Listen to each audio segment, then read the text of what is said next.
Olá, amigos e amigas enxadristas. Estamos aqui de volta falando dos empates, da situação de empate que ocorre no tabuleiro.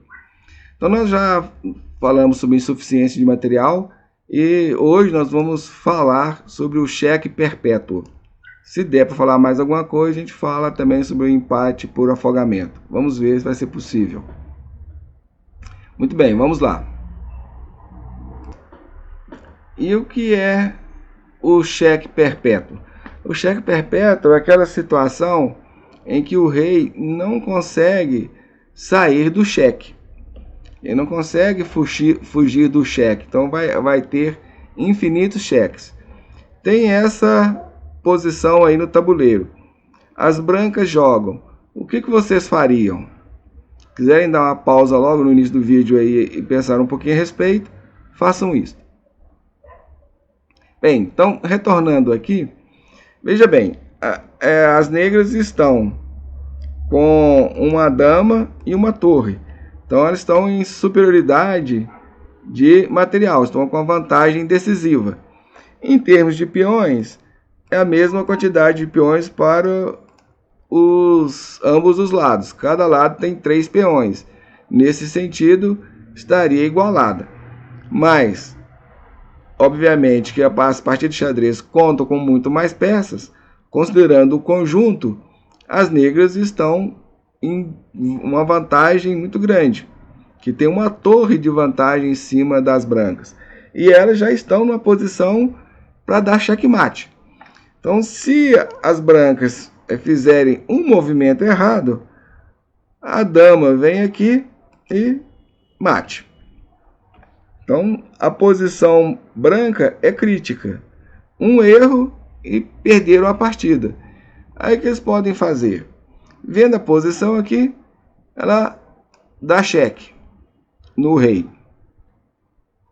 O rei só tem uma casa para onde ir, porque se a dama interpolar para defender o rei, perdeu.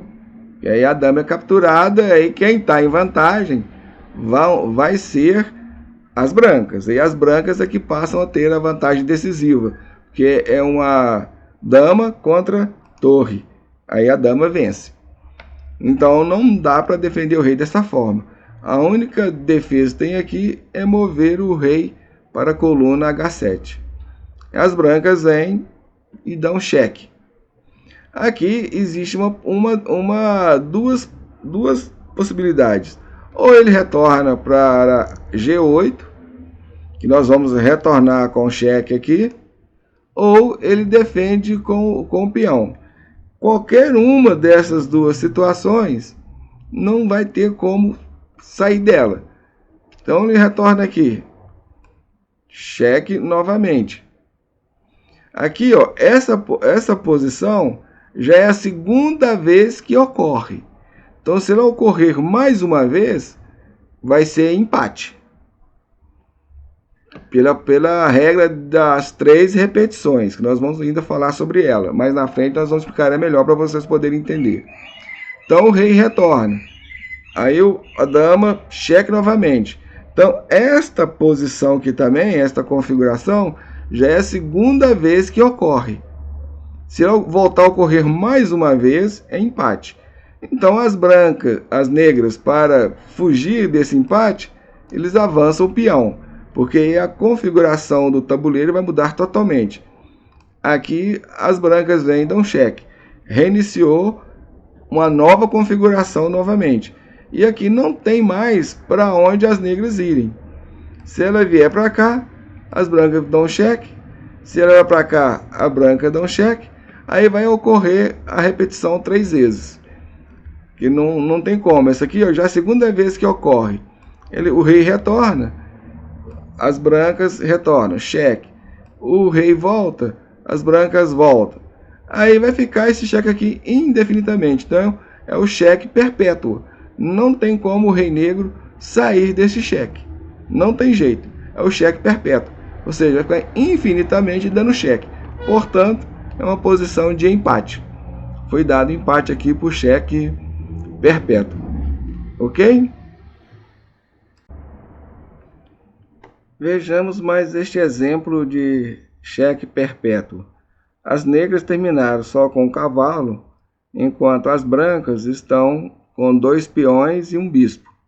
Por isso elas estão em vantagem decisiva, porque não pelo bispo em si, mas em função dos 2 peões. Um bispo versus cavalos também é empate, porque não há material suficiente para nenhum dos lados vencer a partida. Como as brancas têm 2 peões, aí elas estão com vantagem decisiva. Se conseguir levar um desses 2 peões à promoção. Um dos 2 se promovendo, a partida está ganha. Só que o negro tem uma possibilidade aqui de alcançar o empate, que é o cheque perpétuo. O que ele vai fazer? Vai mover o cavalo para G3, cheque. O rei não tem outra saída a não ser se mover para H2. O cavalo retorna F2, cheque. O rei não tem outra situação a não ser ir para H1.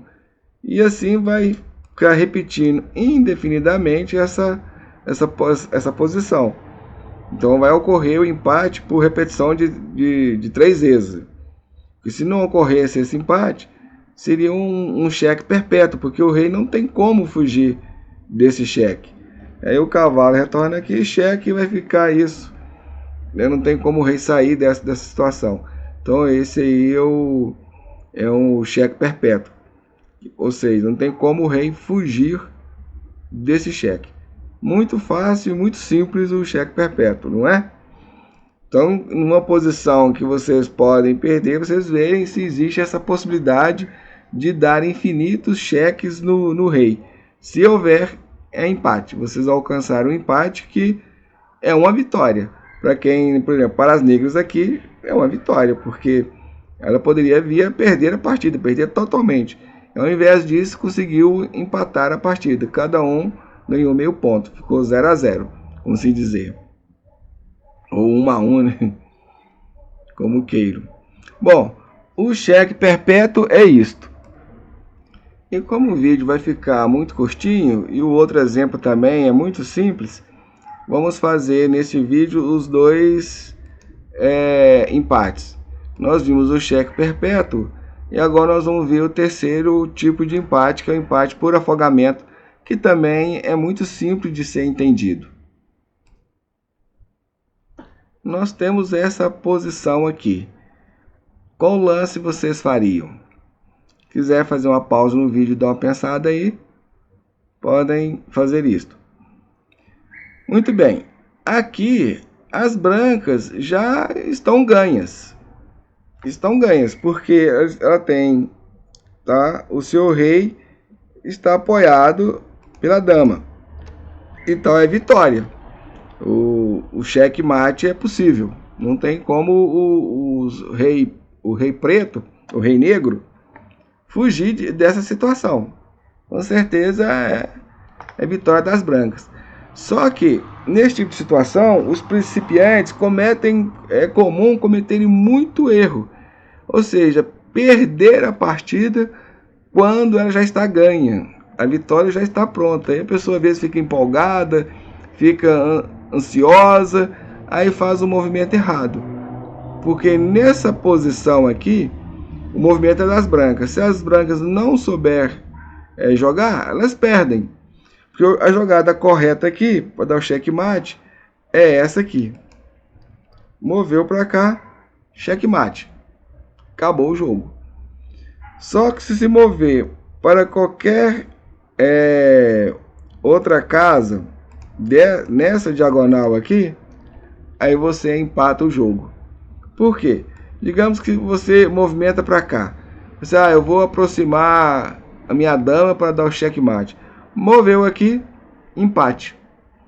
Por quê? Agora é a vez das negras mexerem. Mas para onde ela vai? Ela não tem casa para mexer. Porque ela não pode se colocar em checkmate. Ela não pode simplesmente se suicidar. Então isso aqui é chamado rei afogado. Porque o rei afogou. Ou seja, não tem para onde ir. Ele não pode mexer. é a única peça que existe no tabuleiro, porque se existisse uma outra peça para ele mexer, que ele fosse obrigado a mexer com ela, então seria vitória das brancas. Mas como não existe, só existe o rei, e o rei não pode ir para lado nenhum. É o rei afogado. Vamos ver uma outra posição, que vocês possam entender melhor. Temos essa posição aqui, que nós estamos vendo a partir da perspectiva das negras. Que a casa número 1 está aqui. Então a perspectiva e a coluna H está aqui, a nossa esquerda. Então a perspectiva das negras nós colocamos assim para facilitar a visualização de vocês. As brancas são ganhas, porque tem maioria de peões, inclusive 3 peões a mais, um bispo e uma dama. Então está mais do que ganha. Vitória aqui já está feita. Só que dependendo do movimento branco, ele perde. Perde por quê? Porque é empate. Os peões negros estão avançando, mas eles estão bloqueados. Certo? Ou seja, não pode haver movimento de peão. A única peça que pode mover aqui é o rei. Então é a vez deles jogarem, a vez das brancas jogarem. Então as brancas têm que fazer um lance fino. E aqui essa é uma partida real que aconteceu mesmo. Já esqueci quem foi que jogou essa partida, em qual torneio. Mas as brancas que cometem um erro grave. Movimenta o bispo para cá, para F4. Então na hora que ele fez o movimento, ele cortou o movimento do negro. O rei já não pode mexer para lado nenhum. Aí deu rei afogado. O rei ficou afogado, porque ele não tem para onde ir na posição. Então afogou. É empate. Esse aqui é um empate por afogamento, ou rei afogado. Que a única peça que pode mexer é ele, e ele não pode ir para lado nenhum. Então ficou afogado. Esse é um empate por afogamento. Vocês veem que esses dois empates que nós vimos agora, o cheque perpétuo e o empate rei afogado, ou por empate por afogamento, é muito simples. Não tem muito assim o que ver não. Então agora nas suas partidas é só tomarem cuidado de não deixar o rei sem movimento, o rei adversário. Porque dependendo da situação, que se for só ele que pode se mover, tome cuidado. Porque se dependendo do seu movimento, você perdeu a partida. Porque você alcançou o empate. Você estava igual nessa situação. A vantagem das brancas é esmagadora. Mas um movimento errado e empatou a partida. Foi tudo por água abaixo. É isso aí. Bem, espero que vocês tenham aprendido e apreciado aí a posição. E realmente, gente, tome cuidado com isso, porque eu vejo muitas pessoas iniciantes cometendo esse erro. Então, atenção. Abraços e até o próximo vídeo.